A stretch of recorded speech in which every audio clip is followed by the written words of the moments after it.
कांग्रेस के पूर्व अध्यक्ष सांसद श्री राहुल गांधी जी, आदरणीय रमेश चनितला जी, जयराम रमेश जी, महाराष्ट्र कांग्रेस के अध्यक्ष नाना पटोले जी, हमारे सीएलपी लीडर रजनी पाटिल जी, मंच पर उपस्थित सभी लोगों का मैं धन्यवाद करती हूं। राहुल जी, मैं पिछले 60 दिनों में 20 राज्य और 30 शहरों से गई हूं।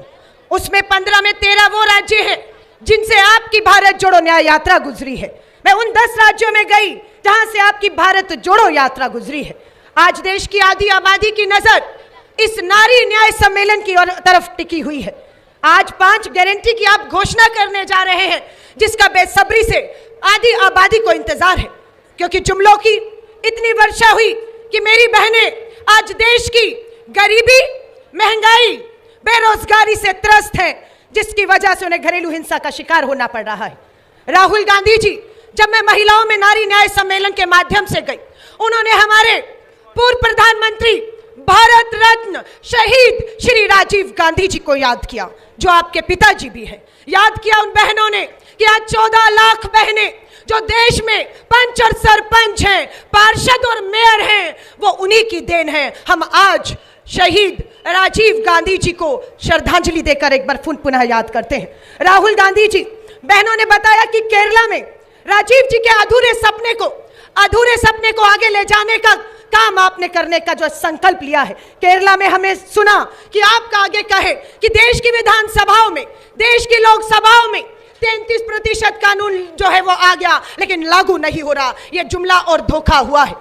आज हमारी आधी बहनें इस आरक्षण के लागू होने का इंतजार कर रही हैं, और अधिक ओबीसी बहनों की उम्मीदें आपसे जागी जब आपने ये कहा कि महिला आरक्षण कानून में हमारी ओबीसी बहनों को बराबरी का सम्मान और स्थान दिया जाएगा। इसके लिए मैं ओबीसी बहनों की तरफ से आपका पहले से धन्यवाद करती हूं। राहुल जी, मैं सिर्फ उत्तर प्रदेश उन्नाव हाथरस कानपुर के पिता का आत्महत्या करना, क्योंकि 2 नाबालिग बेटियों के बलात्कार के बाद उन्हें न्याय नहीं मिला। उत्तराखंड की अंकिता भंडारी का परिवार न्याय मांग रहा है। गुजरात की बेटी बिल्किस बानो के बलात्कारियों को रिहा करने का काम भाजपा की सरकार ने किया, आप उनके साथ खड़े रहे।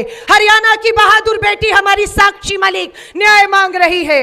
हमारी मणिपुर की आदिवासी बेटियों के साथ सामूहिक बलात्कार होता है। आपकी भारत जोड़ो यात्रा के बाद यह फैसला आपका था कि भारत जोड़ो न्याय यात्रा पूर्व के मणिपुर से शुरू होगी। आज भी मणिपुर चल रहा है। आदिवासी बेटियां जो सामूहिक बलात्कार का शिकार हुई, वो न्याय मांग रही हैं। आज भाजपा बेटी बचाओ का नारा देती है, पर अपने बलात्कार के दोषी विधायक, सांसद और मंत्रियों को बचाने का घृणित अपराध कर रही है। राहुल जी, देश की आधी आबादी को बताना आज एक बार फिर जरूरी है।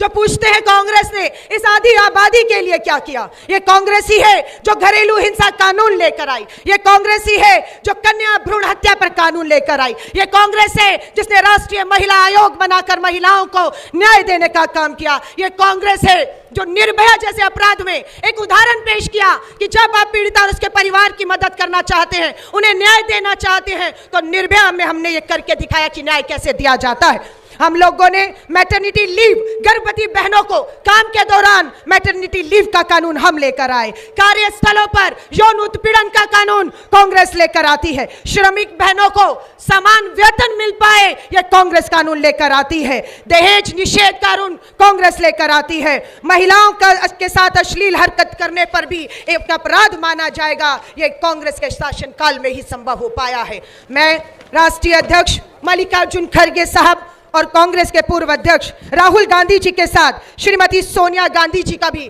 धन्यवाद करना चाहती हूं, जो महिला के तौर पर 20 साल तक अध्यक्ष निर्विरोध चुनी गई और इस पार्टी को ताकत देने का काम करती रही। आज ये जो आधी आबादी है, श्रीमती सोनिया गांधी जी का भी इसलिए धन्यवाद करना चाहते हैं क्योंकि आज आपने नारी न्याय के तहत आर्थिक न्याय, राजनीतिक न्याय और सामाजिक न्याय और सुरक्षा देने की बात की है।